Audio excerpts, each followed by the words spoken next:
سورج سے یوں آنکھ ملانا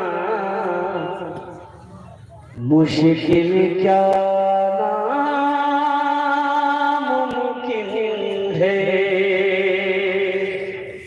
اچھا لگ رہا ہے؟ سبحان اللہ کے بولتے سورج سے یوں آنکھ ملانا مشکل کیا ناممکن ہے۔ سورج سے آنکھ ملانا مشکل کیا ناممکن ہے۔ دنیا سے اسلام مٹانا مشکل کیا ناممکن ہے۔ دنیا سے اسلام مٹانا مشکل کیا ناممکن ہے۔ سب مشرک کو دین سکھانا یہ تو ممکن ہے، لیکن سب مشرک کو دین سکھانا یہ تو ممکن ہے، لیکن کنگر کو کلمہ پڑھوانا مشکل کیا ناممکن ہے۔ کنگر کو کلمہ پڑھوانا مشکل کیا ناممکن ہے۔ مکہ کا سب سے پہلا نام ہے مکہ۔ مکہ کا سب سے پہلا نام کیا ہے بولیے؟ بکہ۔ کیا نام بولیے؟ بکہ۔ بولیے جی بکہ۔ آئیے اللہ کے قرآن سے پوچھتے ہیں، اے اللہ کے لارے کتاب تو بتا دے مکہ کا پہلا نام کیا ہے؟ اللہ کا قرآن کہتا ہے اِنَّا أَوَّلَ بَيْتٍ وُضِعَ لِلنَّاسِ لَلَّذِي بِبَكَّةَ مُبَارَكٌ وَهُدًى لِلْعَالَمِينَ۔ مکہ کا پہلا نام مکہ ہے۔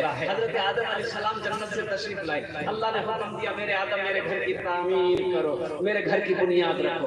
اللہ کو مسجدیں اتنی پسند ہے۔ ایک بار اللہ کے نبی تشریف فرما تھے تو حضرت تو صحابہ کرام نے پوچھا یا رسول اللہ اس دھرتی پر دنیا میں سب سے اچھی جگہ کون سی ہے؟ تو اللہ کے نبی خاموش ہیں۔ حضرت جبرائیل تشریف لائے، حضرت جبرائیل آئے تو جبرائیل سے پوچھا اللہ کے نبی نے جبرائیل دنیا کے اندر میں سب سے اچھی جگہ کون سی ہے؟ تو حضرت جبرائیل نے عرض کیا یا رسول اللہ مجھے پتہ نہیں ہے دنیا میں سب سے اچھی جگہ کون سی ہے، اللہ سے پوچھنا ہوگا تاکہ جاؤ میرے رب سے پوچھو دنیا میں سب سے اچھی جگہ کون سی ہے۔ حضرت جبرائیل امین گئے، کہا یا اللہ میرے محبوب کا سوال ہے دنیا میں سب سے اچھی جگہ کون سی ہے؟ تو اللہ نے فرمایا جبرائیل جاؤ میرے محبوب سے جا کر کہہ دو دنیا میں سب سے اچھی جگہ مسجدیں ہیں۔ سبحان اللہ بولے تو ماشاءاللہ۔ دنیا میں سب سے اچھی جگہ بتائیے، دنیا میں سب سے اچھی جگہ مسجدیں ہیں تو مسجد بنانے والوں کا مقام کیا ہوگا؟ مسجد جو بنائے گا اس کا مقام کیا ہوگا؟ اس کا مقام کیا ہے؟ جو مسجد بناتا ہے اس کا مقام کیا ہے؟ جو مسجد میں چندہ دیتا ہے اس کا مقام کیا ہے؟ جو مسجد میں پیسہ لگاتا ہے ٹائم لگاتا ہے اس کا مقام کیا ہے؟ تو سنو اللہ کے نبی نے ارشاد فرمایا من بنا للہ مسجدا بنى اللہ لہ بیتا فی الجنہ، جس نے دنیا میں اللہ کا گھر بنایا اللہ اس کے لیے جنت میں عالی شان محل بنائے گا۔ سبحان اللہ بولے تو ماشاءاللہ۔ اس کے لیے جنت میں عالی شان محل بنائے گا۔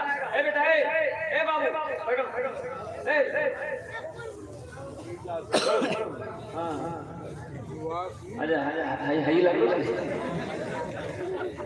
ایک جگہ جلسہ کر رہے تھے نوجوان کھڑا ہوا، میں نے کہا کیا ہوا؟ بولے بیٹا بیٹھ گئے 10 منٹ تک پھر کھڑا ہوا، میں نے کہا کیا ہوا؟ بیٹھو۔ بولا بہت جوش لگا مجھے، بیٹھ جائے تھوڑی دیر کے بعد میری باتیں ختم ہو جائے گی، بیٹھ اطمینان سے بیٹھ گیا۔ تھوڑی دیر کے بعد میری باتیں ختم ہو گئی تو نظر پڑ گئی اس کے چہرے پہ، تو میں نے کہا کہ اے بیٹا جو تو بچہ بولے نہیں، تو ہم نے کہا کہاں جائیں گے؟ بولے اب کیا کرنے جائیں گے؟ جو کرنے جا رہے تھے یہی ہوگی، اب جانے کی ضرورت نہیں ہے۔ من بنا للہ مسجداً بنى اللہ لہ بیتا فی الجنہ۔ حضرت عثمان غنی راوی ہے، فرماتے ہیں اللہ کے نبی نے ارشاد فرمایا جس نے دنیا میں اللہ کا گھر بنایا عالیشان محل انشاءاللہ